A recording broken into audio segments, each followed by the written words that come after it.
Not since Satoshi Nakamoto himself has a single person had such a dramatic impact on the value of the crypto sector in general as Sam Bankman-Fried. Apparently, overnight, the 30-year-old visited upon us one of the worst crypto crashes in the last decade, in a period where crypto prices were already languishing.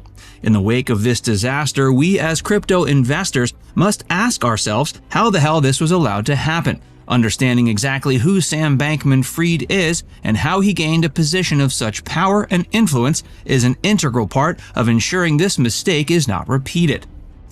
Before getting started, remember to like this video and subscribe to our channel, clicking on the bell icon to receive notifications about our latest uploads from the Monequity channel. Let's get into the video. A short history of SBF and FTX. Born in 1992, Sam Bankman-Fried, hereafter referred to as SBF, is an entrepreneur, founder, and former CEO of the cryptocurrency exchange FTX, and now a former billionaire. Ruining his own fortune was not disaster enough. The FTX collapse so far wiped approximately $100 billion off the crypto sector market cap. The sector in general was not the only victim of SBF's blunder. What some analysts are now calling one of the most immense destructions of wealth in human history has had a direct impact on FTX's some 5 million users, all of whom are now no longer able to make withdrawals from their FTX accounts. So what of their assets? They must be forced to assume they have been, at best, held to ransom or outright stolen at worst.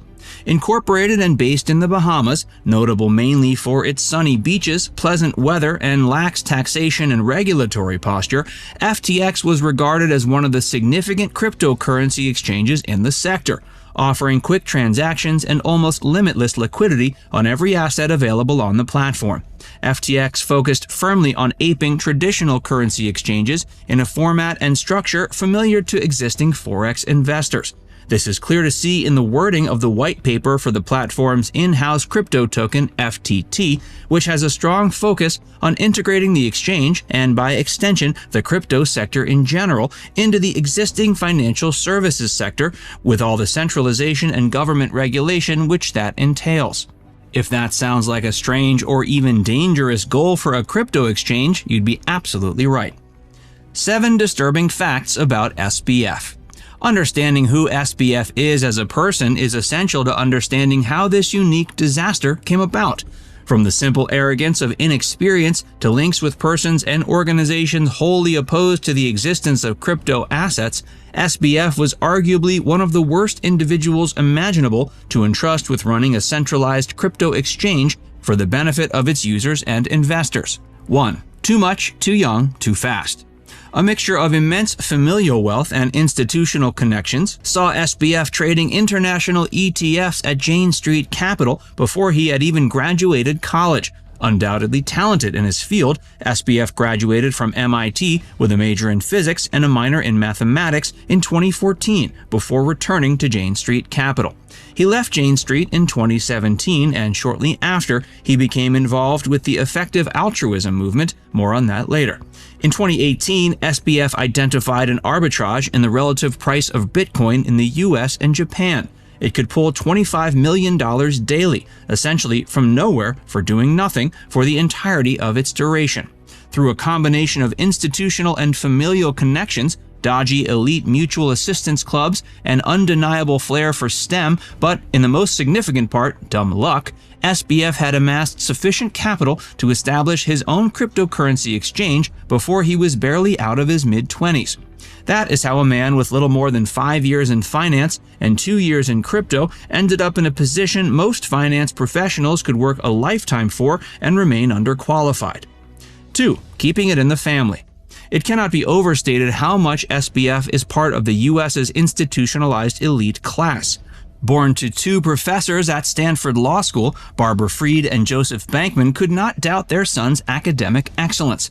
If that wasn't enough, his aunt, dean of admissions at an Ivy League school, made sure that expectations were clear.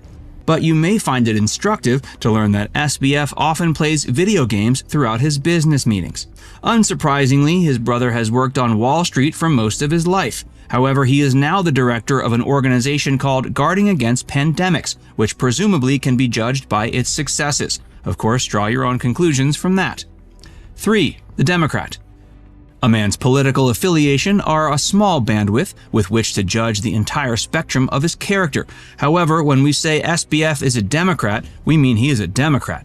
Having donated over $5.2 million to Joe Biden's presidential campaign in 2020 and a further $40 million to various candidates during the 2022 midterms, SBF wears his affiliations on his sleeve. It's fair to comment that a majority of crypto investors lean right or libertarian in the US context, and yet we reached a situation where the owner of one of the largest crypto exchanges on Earth leveraged his immense wealth to help install a party whose base appears primarily opposed to the very existence of crypto assets. I don't, at its core, view this as a Democrats versus Republicans thing where my core goal is boosting a party. I view this as having constructive people, whatever party they're part of. 4. The effective altruist. SBF professes himself to be a part of the effective altruism (EA) movement and has worked closely with organizations involved with the group for several years. If the name sounds creepy to you, your instincts are absolutely right. The group's goal is to find the most amount of good that can be done for the smallest amount of money and determine which charitable causes are the most effective. The method by which they determine what good is and how it is quantified in such a way relies mainly on a form of utilitarian morality, notable as a moral framework that can be used for confiscatory taxation in the name of the most significant amount of good for the greatest number of people. Many EAs say they only earn money to give to the charities prescribed by the movement as sufficiently compelling. This would be much more convincing if they were not largely fantastically wealthy coastal elites and often directly involved with the charities concerned. 5. The frat boy. During his time at MIT, SBF was part of the college fraternity Epsilon Theta. Euphemistically referred to as an educational group, the notorious frat has repeatedly had its charter revoked at colleges across the country for incidents related to hazing and uncountable sexual assaults. Whether or not SBF was directly involved in any of these incidents remains to be seen. Regardless, in SBF's case, the frat served its primary purpose to keep wealth and connections between elite families. 6. Robin hoodwinked. Many crypto investors will be all too aware of the scam pulled by Robinhood and other retail investment platforms during the GME short squeeze, where many users' accounts were frozen or otherwise prevented from taking their rightful profits. At this stage in the video, it will no doubt come as little surprise that one of SBF's shell companies holds nearly 10% stock in the platform. 7. The unlikely crypto magnate. So far in this video, we have revealed a picture of a child of the establishment who grew up in its image and was handsomely rewarded for it, a man whose every breath seems to repudiate the very ethos of cryptocurrency: independence from the establishment, decentralization, and freedom from government interference. So what did he want with it?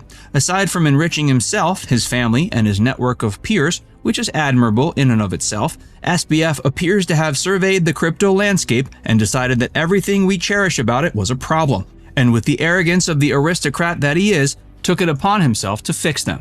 SBF's vision of crypto is centralized, regulated, and monitored, and he was allowed to attain a position of immense power and influence with this vision clearly stated. Only someone who fundamentally misunderstood, or was so opposed radically to, crypto's core purpose could have fumbled poorly and caused this disaster. Conclusion. The collapse of FTX can be regarded primarily as a reminder of the core ethos of crypto as set forward by Satoshi in the original Bitcoin white paper: decentralization. Crypto's core strength is its independence and freedom from the direct influence of central banks and arbitrary decrees of governments. Freedom, of course, necessarily entails responsibility. Exchanges are not banks, and your deposits are not insured or guaranteed by a government or regulator. The safest place for crypto is on a local wallet, a machine you have physical access to and administrative control over. Every step away from the local wallet paradigm is a step separating you from direct ownership of your assets. Centralizing institutions such as exchanges can be convenient, but should be treated with suspicion and caution. The second lesson is a reminder to do your due diligence. In light of the facts we outlined here, it's evident that someone like SBF should never have been entrusted with millions of people's crypto assets. someone who, to all appearances, was ideologically opposed to everything about crypto, apart from its potential to enhance his and his family's immense wealth. That wraps up our video. Did Sam Bankman-Fried's FTX bankruptcy have an impact on your crypto portfolio? Is the entire future of cryptocurrency at risk now, or do you think crypto will now see mass regulation? As always, let us know in the comments, and please be sure to like and subscribe to Monequity too.